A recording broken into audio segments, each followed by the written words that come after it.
Hola, muy buenas tardes a todos. Bienvenidos un día más a Year Supply, vuestro canal de staking de activos escasos favoritos. Hoy, por fin de vuelta. He estado malo desde la semana pasada, por eso no hubo vídeo el jueves pasado, por eso no ha habido vídeo este martes. Tenía unas visitas y demás. Y por eso también ha habido pocas actualizaciones el fin de semana. Ha habido alguna, he publicado algún tweet, no sé si lo habréis visto o no. Pero bueno, ahora vamos a comentar igualmente las noticias aquí. Eso, disculpad un poco por estar más ausente. Pero bueno, el precio por suerte se ha mantenido sin demasiado movimiento de la región en la que lo dejamos. Ahora lo vamos a pasar a hacer un análisis técnico después. Primero vamos a comentar noticias. Recordad que esto, bueno, no es ningún tipo de consejo de inversión, es simplemente un compendio de opiniones, de ideas y demás que os traigo, que espero que a alguien le sirvan de algo. Si a alguien le sirven de algo de lo que digo, por favor déjamelo en los comentarios. Y por cierto, recordad, la primera vez que lo digo, pero bueno, a ver si lo dejamos ya como costumbre, recordad que podéis suscribiros, que podéis darle like al comentario, darle like al vídeo o dejar algún comentario. A mí me ayuda mucho todo ese tipo de interacción para saber si hay alguien detrás de la pantalla. Y qué tal, y qué os parecen los vídeos, si hay que cambiar algo, lo que sea. En fin, comenzamos. Vale, vamos a ir viendo noticias de más atrás, donde lo dejé, hacia más adelante. La primera es del 5 de junio, que dice que el congresista Nick Bejix propone una reserva estratégica de Bitcoin. La publicó y demás.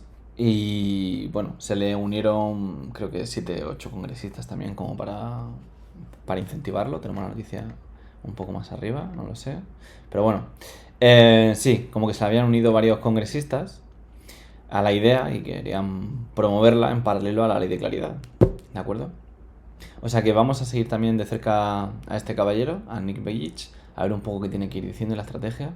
Leeré un poco por encima el contenido y lo que propone y la cantidad que propone, a pesar de que ya hablamos en vídeos anteriores de que seguramente querrían tener eh, un 5% del total del supply mundial de Bitcoin, al igual que ya lo tienen del oro. Es un buen número como a nivel de reserva estratégica. Pero sí, vamos a seguir un poquito de cerca. Y en este mismo orden, 200 compañías y organizaciones firman una carta para tratar de impulsar la ley de claridad, que está por llegar el 4 de julio. O sea, está por llegar la votación el 4 de julio. Pero bueno, vemos que 200 entidades y empresas y organizaciones firman para promoverla porque creen que va a ser beneficioso.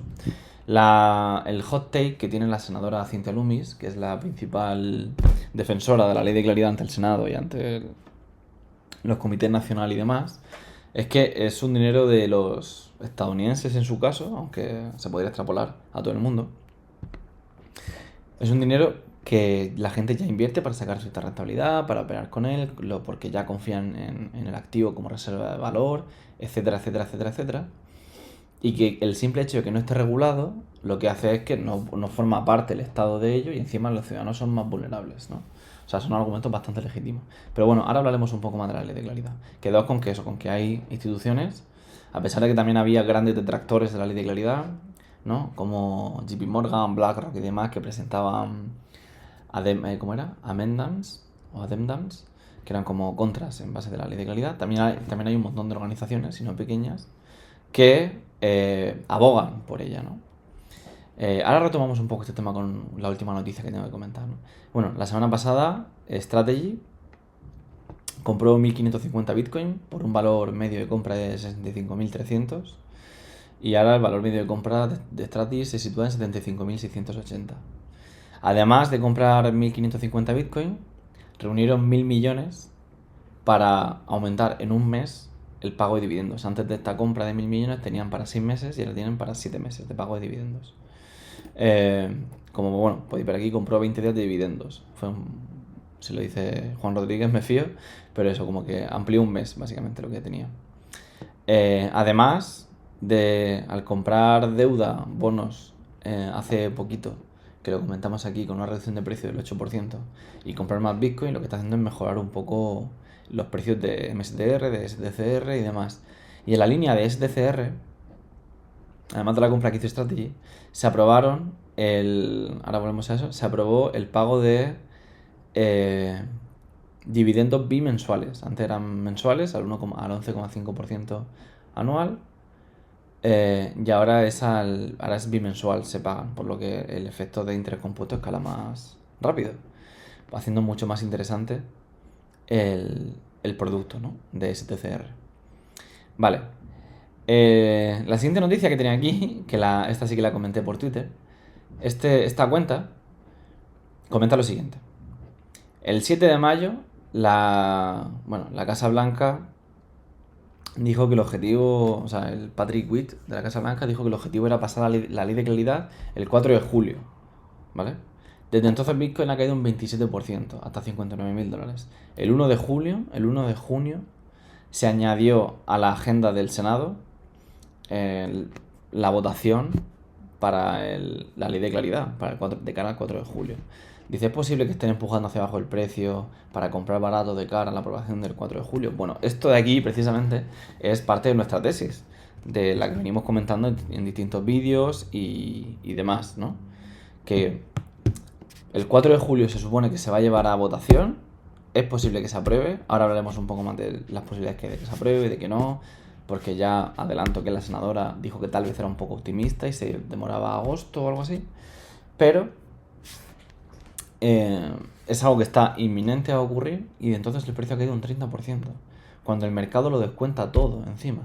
O sea, el mercado suele descontar si hay una chance, por así decirlo, de que se apruebe la ley de claridad, y la hay realmente, porque en Polymarket no sé si era un 60% o algo así. El mercado debería estar subiendo y no bajando, adelantándose a la noticia de que la aprueben, porque si la aprueban, la entrada masiva de capital que va a haber en Bitcoin va a marcar el fin del bear market, básicamente. Pero eso, como que la gente le está pasando muy por debajo del radar las fuentes que yo consulto, no solo de Twitter, de YouTube, los artículos que leo de gente que publica y demás, no mencionan mucho este hecho. Está pasando como muy debajo del radar y sin embargo es parte de nuestra tesis principal. Veremos a ver un poco cómo se resuelve, ¿no? Pero sí, o sea, parece ser que hay alguien más, bueno, y me alegro, no será evidentemente el único, pero que pensamos eso, que es real, tiene sentido el hecho de que estén empujando hacia abajo el precio, de que tal vez vinieran empujándole de octubre de cara a que se aprobara a mitad de año para poder comprar barato, y viendo que la fecha se adelanta, tengan que pusear más fuerte aún para comprar barato las grandes instituciones. Bueno, que eso ahora vamos a hablar un poco de. Ahora vamos a hablar también un poco de las compras ocultas que hay en Bitcoin y demás. Los dividendos bimensuales. La inflación. La inflación aumenta un 4,2%, que es un dato que viene del 3,8%, o sea, un incremento de medio punto en la inflación. Esto le pone las cosas un poquito difíciles a Bitcoin, porque al aumentar la inflación no pueden bajar los tipos, ¿vale? O al menos no al uso. Entonces, al no poder bajar los tipos, las únicas opciones que tienen son o dejarlos igual o subirlos. Si los dejan igual, bueno, no es ni tan malo, pero si los suben, sí que se va a ver resentido el activo. Sí que se va a ver resentido el activo. De todas formas, esto va en paralelo también un poco. Esta noticia habría que ver un poco cómo casa con el hecho de las stablecoin, el 4 de julio y demás, porque si se aprueba también la ley de claridad, el gobierno de Estados Unidos podría publicar su propia stablecoin y entonces habría que aumentar un montón la liquidez, aumentando la inflación más aún, ¿no? Iremos viendo. Y bueno, en la línea un poco de todas las noticias que venimos comentando, la senadora Cynthia Lummis, hace 20 horas, o sea, ayer, publica, esta es la que más me interesaba comentar hoy, otras naciones están acumulando Bitcoin poco a poco o en silencio, ¿no? Nosotros deberíamos hacerlo en alto y registrado por ley. Vale. Me interesa la primera parte de la sentencia, que dice, otras naciones están acumulando Bitcoin. Si una senadora de Estados Unidos te dice que otras naciones están comprando Bitcoin, es porque sabe a ciencia cierta que otras naciones están comprando Bitcoin, ¿vale? Sé que parece redundante, pero pensadlo bien. Hay instituciones nacionales que están comprando Bitcoin a modo de reserva y no lo están publicando, porque tampoco tienen el por qué hacerlo, porque no forma parte de una reserva oficial, o pueden incluir otro tipo de gastos y demás, o no tienen por qué declararlos. Pero hay naciones que ya lo están haciendo acumulando. Y se está viendo, porque cada vez que sale, ahora que sale SpaceX, por ejemplo, en forma de IPO, en formato de IPO, ha tenido que publicar el registro de cuentas y se ha visto que tenía 13.000 o 18.000 Bitcoin, como comentamos. ¿Vale? Eso la gente no lo sabía. Bueno, ahora lo sabe. Y es posible que sigan comprando. Pues de la misma manera que no estaba auditada SpaceX y no se publicó eso, habrá un montón de naciones que tengan una reserva parcial y no la estén publicando y estén acumulando. Y no lo están publicando y diréis, pues bueno, ¿y por qué no lo publican? Porque si lo publican, se le pueden empezar a unir otras naciones y subir el precio de Bitcoin. Y ellos lo que quieren es comprar barato. ¿Vale? Y vamos a abrir el tweet porque aquí en el primer comentario hay una imagen de cuánto Bitcoin tienen ciertas naciones. ¿Vale? En los primeros puestos están Estados Unidos y China. En el top 3 Estados Unidos, China y Reino Unido. ¿Vale? Casi todos los Bitcoin que tienen son de confiscar. Son de, incautaciones y demás, ¿no? No se han realmente hecho por minería. A diferencia de, por ejemplo, Ucrania, El Salvador y Bután, que ellos sí que minan Bitcoin, ¿vale? O sea, por ejemplo, Bután utiliza energía verde para minar Bitcoin y tienen casi 5.000. El Salvador compra un Bitcoin todos los días y lo tiene institucionalizado y tienen 7.600. Y Ucrania holdea, de fuentes oficiales y demás, 46.000 Bitcoin, que seguramente parte sean incautaciones, pero lo tiene incluido de forma oficial en las reservas. North Korea tiene 803 y yo no sé si serán incautaciones, por ejemplo, o minería, porque Venezuela, por ejemplo, sí que sigue casi todo en minería de Bitcoin y de intercambio de pagos por parte del petróleo que pedían que se lo pagaran en Bitcoin en lugar de en dólares. Pero sí, en fin, hay un montón de estados que tienen Bitcoin y algunos de ellos ya minados por ellos mismos, que yo creo que lo que hace Bután es lo que deben hacer todos los estados, pero bueno. Es decir, utilizar el excedente de energía o energía verde para minar Bitcoin y enriquecer al país. Porque es energía literalmente que se está desperdiciando al aire, ¿no? Y eso es otro tema para hablar en otro episodio, por ejemplo, el tema de Bitcoin como salvador de la energía verde o como promotor de la energía verde, incluso en infraestructuras de hogar, que en fin, un día os hablo un poco de ello, pero es muy, muy, muy interesante. El caso, la senadora dice que ya hay instituciones acumulando y que ellos deberían hacerlo, ¿no? Vi un tuit también de la senadora que decía que el Bitcoin es un producto que la gente ya invierte, es una fuente fiable, está más que demostrado, que es como una reserva de valor a largo plazo, y que el simple hecho de que no esté regulado a través de la ley de claridad y demás, lo único que hace es vulnerabilizar a los usuarios de la red o vulnerabilizar el ahorro en general del estadounidense en su caso, se puede extrapolar al resto del mundo. Porque ya es un hecho real, ¿vale? En España, por ejemplo, es el tercer activo en el que más se invierte. Creo que el orden es SP500, MSCI World y el tercero Bitcoin. ¿Por qué no está más regulado? ¿Por qué se sigue taxeando? ¿Por qué se sigue incluyendo impuestos a la entrada y a la salida en compra y demás y no en el SP500? En fin, la regulación avanza poco a poco. En el caso de SpaceX, por ejemplo, hablando de regulaciones, iba a decir que la regulación avanza poco a poco, pero de forma inevitable. En el caso de SpaceX, por ejemplo, sale mañana, ¿de acuerdo? Que ahora hablaremos un poco de las explicaciones que eso tiene. Pero sale mañana. Bueno, las acciones de SpaceX ya están tokenizadas. Ya se pueden comprar hoy en Kraken. ¿De acuerdo? Es el proceso orgánico y la evolución orgánica de la bolsa hacia un sistema mucho más dinámico y 24/7 regulado y demás. Entonces va a llegar, la regulación va a llegar. ¿Por qué no ser parte? O ¿por qué no ser pioneros al menos? Pero en fin, vamos a pasarnos al precio de Bitcoin, la acción. Mira, aquí tenemos la aprobación de la ley de claridad y desde entonces, incluso unas sesiones antes, el precio ha caído, como decían, un 27%. Sí, un 28% finalmente. A mí me podría parecer lógico que fuera una acumulación, o sea, una capitulación para, tal vez con capitulación adicional, para, si se aprueba finalmente, que ya adelanto que la senadora dice que tal vez el 4 de julio era un poco optimista, pero que para agosto seguro que seguro. En ese caso, bueno, ya veremos cómo se resuelve esto, pero si no, añadiríamos una fecha aquí en agosto, que ella dice que es como muy tarde, cree que se va a aprobar. Déjame que le dé un traguito al café. Vale. Pero bueno, a priori el 4 de julio es nuestra fecha final de bear market. Ya veremos un poco si es real o no. ¿Por qué?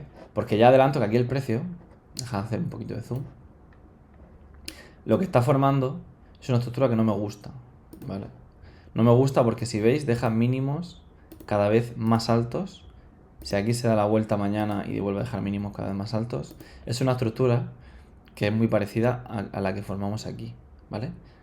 Y si nos equivocamos con nuestra tesis, que ya hablamos de ello, que nos equivocamos con nuestra tesis en toda esta región de aquí, diciendo que se iba a aprobar por la ley de claridad y demás, bueno, que eso lo pensábamos, que afectaría de otra manera. Pero si nos equivocamos aquí y nos comimos un menos 28%, es porque las bolsas que se iban dejando aquí de liquidez tenían que recogerse desde el punto de vista técnico, ¿vale?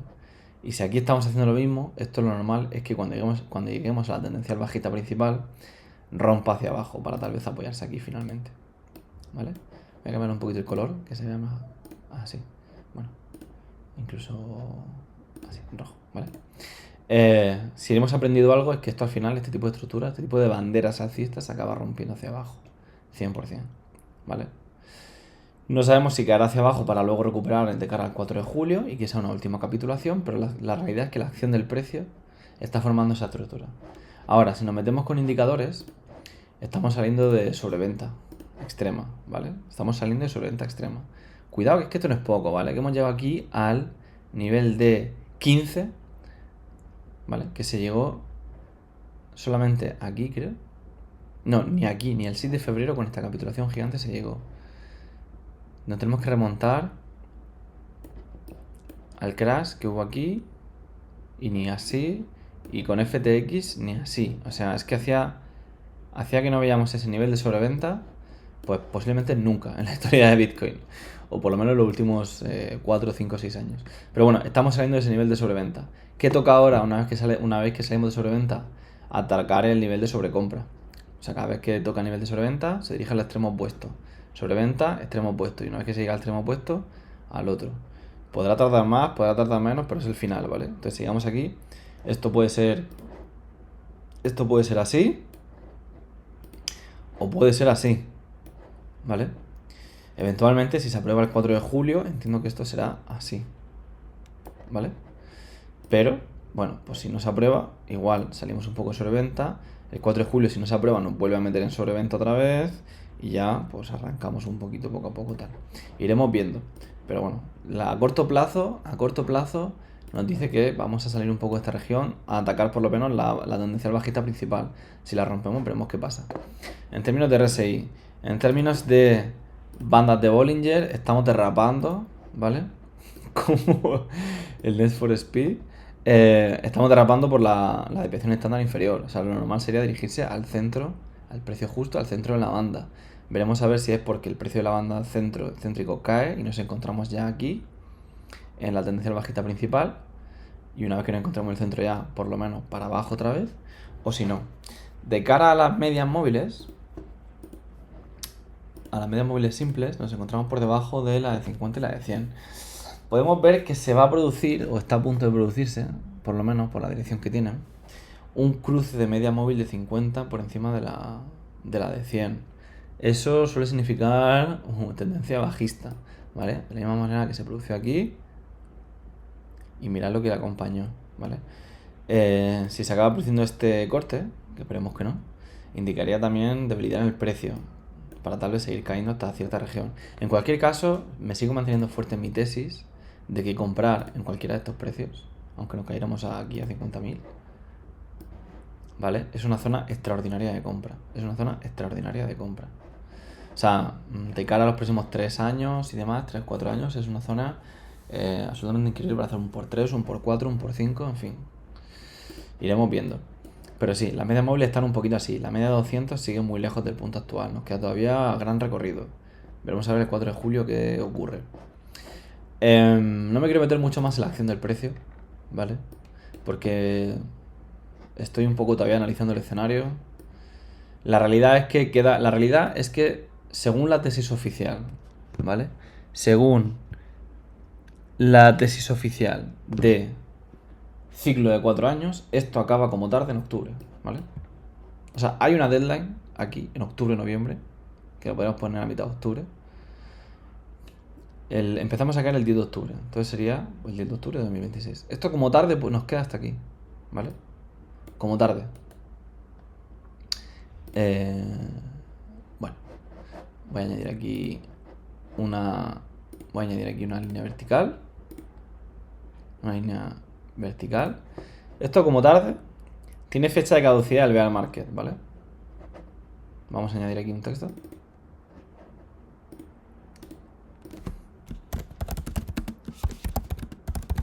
Final de bear market, ¿vale? Como tarde. Se supone, ¿vale? Teóricamente. Entonces, ¿hasta dónde puede caer el precio en este tiempo? Puede caer todo lo que quiera, ¿vale? No creo que pase de las regiones que tenemos un poco indicadas, de esta caja de aquí, ¿vale? Entonces, bueno, eso sería el equivalente, si os fijáis, en este rango de fechas que hay aquí. 130 días. Bueno, pues 130 días, no sé dónde va a estar el precio, ¿vale? Pero sería el equivalente a comprar aquí, ¿vale? Y decirme si lo que le prosigue si lo que le prosigue merece la pena o no. Sería el equivalente a comprar en esas regiones. No vamos a ir mucho más lejos tampoco. Puedo dar un último crash, pero bueno, aquí va a ser el bottom. Yo, sin duda, me parece una región excelente para comprar. Pero bueno, vamos a ir informando un poco de todo y a ver un poquito qué tal. Lo tenemos ahora mismo el gráfico en normal. Vamos a ver el logarítmico. No, lo tenemos el logarítmico, disculpad. Vamos a ver normal. Sí, en normal, bueno, rompemos, está un poquito más lejos, tiene sentido conseguir de la sobreventa. Y si tenemos suficiente fuerza, puede ser que nos acercáramos a la tendencia alcista esta principal. Pero antes tenemos un montón de resistencias, creo yo. Tenemos aquí línea clavicular, tenemos aquí el suelo este sobre el que se apoya la acción del precio un poco en 65. Bueno, vamos a ir reconstruyendo poco a poco la estrategia, porque se nos desmoronó un poco. Y estamos trazando un poco líneas y viendo un poco la acción del precio. A ver si nos convence o no. De momento, vamos a ver mañana. Si mañana abrimos a la baja, yo diría que se viene una rotura hacia abajo. Si mañana volvemos a abrir hacia el alza y se rompe este nivel, ¿vale? Y se rompe este nivel, entonces diría que, bueno, puede ser que hayamos ya descontado la salida de SpaceX y demás noticias malas y estemos arrancando una tendencia alcista. Vamos a ver mañana si nos damos la vuelta con la salida de SpaceX, que yo creo que sí. O si rompemos hacia arriba. Si rompemos hacia arriba, se invalida un poco la tesis de bandera bajista y recalcularemos un poco. En fin, eso es todo. Espero que os haya gustado. Disculpad por la ausencia. Intentaré retomar otra vez la normalidad. Y nos vemos en el siguiente vídeo. Hasta luego.